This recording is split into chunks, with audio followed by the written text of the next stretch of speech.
Let's go through it. I listed it off very quickly there. The big news is Brian Flores in the Miami Dolphins. He has won 8 of his last 9 games, swept the Patriots this season. Obviously, the AFC East runs through New England for 20 years. Now it's through Buffalo. But the Dolphins have always been able to give the Patriots problems, just like Clanton has been able to give the Colts trouble for whatever reason. But Brian Flores out as Dolphins head coach. It is because there was an alleged power struggle happening between the general manager, Chris Grier, and Brian Flores. Chris Grier's been there for 21 years at this point. I think he came in 2000. The amount of coaches that have been there since Chris Grier's got there has been aplenty. And Brian Flores finally gets them on the winning side of things. Now, there's been some decisions that they have made that we have mocked openly. Yes. From a zoomed out view, okay? From a zoomed out view, there are some decisions that you go, oh, that franchise is running like an amateur program. Yeah, right. They bench Tua at 2 minutes. Ryan Fitzmagic comes in. Right. Fitzmagic's the starter, but then they announce publicly that he's no longer the starter. Breaks his heart. Now Tua has to come in that particular moment. Then all offseason, Tua isn't our guy. He's not good enough. We want somebody else. These are stories that are coming out of the building, allegedly. We're just reporting from a zoomed out. They get rid of Kyle Van Noy 1 year after paying him. They still have to pay him. He's now back on the Patriots playing good football. There was just a lot of things that were happening down there that make you think, oh, that program's an amateur program. Yeah. But then they win somehow, even after starting terribly. Tua finds a groove. They find a rhythm. They get into position. Here we go. We can almost make the playoffs. We're going to get going. We're going to somehow end up in 3rd in the AFC East, which ended up paying at a plus 190, which put me in the middle of a battle. No big deal. It's great to be right months and months later. I was wrong a lot. Don't worry about it. We'll just kind of consider it even there. But Gumpy, why did this happen? How's this happen? And is Chris Grier the problem? Stephen Ross is the problem. He's an absolute asshole. This team is going to stink forever. It's never going to change. We get good. We get rid of Van Noy. This year, we're good again. Let's get rid of our coach who's given us 2 winning seasons back-to-back. The Dolphins fucking stink. Okay, thank you, Gumpy, for that. Joining us now is a man who maybe has more information on the situation that noted Dolphin fan Bubba Gumpino just laid out. The host of the weekly wrap-up with Rap Sheet and Friends, insider for the NFL and NFL.com, ladies and gentlemen, Ian Rappaport. Hey! Rap Sheet. Hi. Quick question. That's going to be tough to follow. Okay, that's a passionate fan that just lost the head coach that obviously won him a couple games when it hadn't happened in the past. Very good head coach. Okay, did this blindside everybody? Is this something that surprised everybody, or did you guys know this was coming? Because he's won 8 out of the last 9 down there, Ian.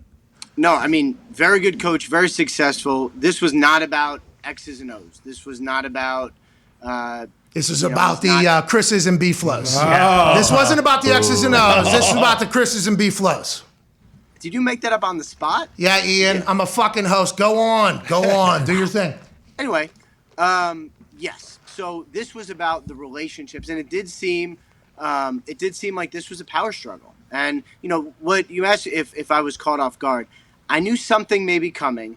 I thought it would go the other way. And I wondered about the security of Chris Grier, you know, with some misses in the first round. I think that was pretty obvious. Some other successes, but obviously some misses. And, you know, has pulled off some big trades. And then there are other trades you sort of could go either way. Trading a 1 for the pick that ended up being Waddle was a very much debated one, I would say.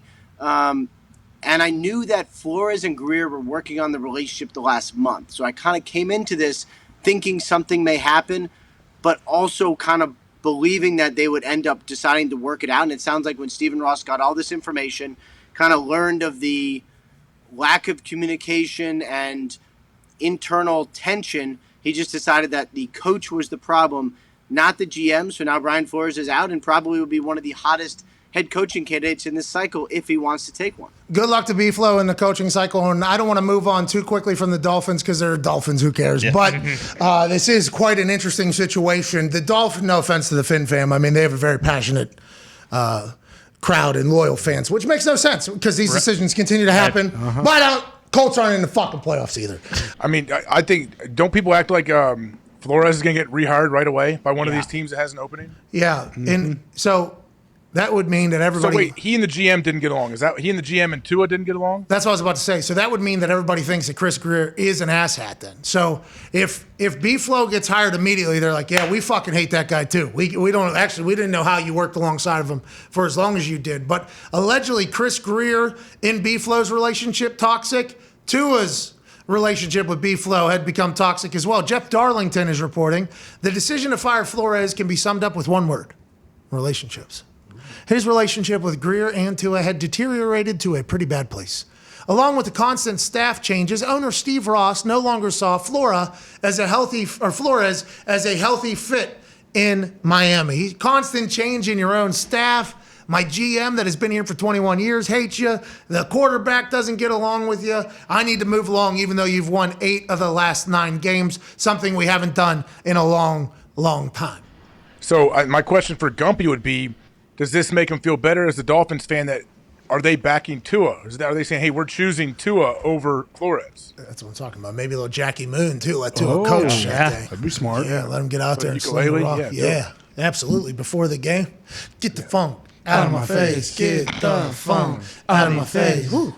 Get the funk out of my face. Get the funk out of my face. If you don't like my music, you don't have to use it. Funkin' in the mountain, all my family. What if Tua did that before a game? I'd go. I'd buy some tickets. Yeah, me too. How do we know he doesn't do that? Well, we're just saying if he becomes the head coach, GM, and the opening act for the games, right. I mean, there's a chance we go all in with Tua. Is that what Stephen Ross is saying with this decision, Gumpy? That part of it has put me in a bit of a pretzel. Because I love Flores. I thought he was a guy who'd be around a very long time, but I also wanted them to give Tua a shot. So now my brain is in a pretzel. Yeah, Stephen Ross says, hey, listen, Gumpy, you got one of these? This is what we're trying to get here, dude. Yeah, don't worry, Steven. We ain't ever getting one of those. Well, a lot of people are making comparisons to when the Detroit Lions said, Jim Caldwell, you won for us when nobody else has won for us, but you haven't won enough. Get the fuck out of here. See you later. Yeah. Jim Caldwell now back in the conversation for head coaching roles. I'm pumped for him. I'm excited for him. And whatever organization or program gets him, I assume Tony Dungy was campaigning for him last night on Football Night in America. Yep. And I don't want to double down or anything like that, but I enjoyed the hell out of Jim Caldwell as a head coach. I think a lot of people did. He ran into a case of Peyton Manning having a broken fucking neck. Our team's stinking. He gets fired. See you later. Just 2 years after leading a team to the Super Bowl and an undefeated team. Then he goes to Baltimore. They win a Super Bowl. Yeah. He goes to Detroit. He wins there. They fire him. You didn't win enough. Then he kind of disappeared. I think worked on his golf game. Said, what the fuck? And now he's back in it. Look for him maybe down there in Miami, says Michael Lombardi. Lombo says that would be a good place for him to land. He may be an adult in the room. Same with Jacksonville, they're saying.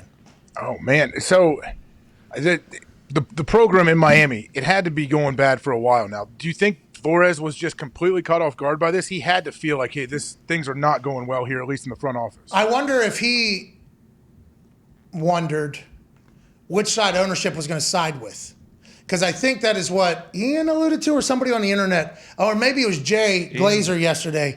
Jay Glazer said there's a lot more problems in the organization than B-Flow. Yeah. I'll be interested to see how that pans out. So I wonder if B-Flow thought, is Stephen Ross going to be on my side, or is Stephen Ross going to be on Chris Greer and probably others within the building that did not get along with B-Flow? So I don't know. I maybe he'll tell us that someday. He said thank you to the organization. He was very classy. I'll see you down the road when I go up to New England. Yep. I'll see you twice next year. Mm-hmm. We're going to go ahead and do the damn thing. Matt Patricia's back from his stint in Detroit. Boom. I'm back. I mean, we're all back. How you doing? Keep it moving. Bill O'Brien is allegedly getting conversations. Look for him to be back maybe somehow running a consulting role for the New England Patriots next year. The band's getting back together. I don't know how this playoff is going to go, but it feels like Bill Belichick's pulling all the strings. Oh, yeah, absolutely. And Gerard Mayo's getting an interview, I think with Chicago it was, and then you probably...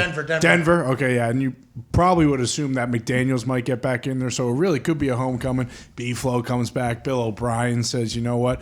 Mac taught me the playbook at Alabama. Why don't I just go to New England and start coaching for him, too? I mean, shit, who knows what's going to happen? Peyton Manning might join the Patriots staff at this point.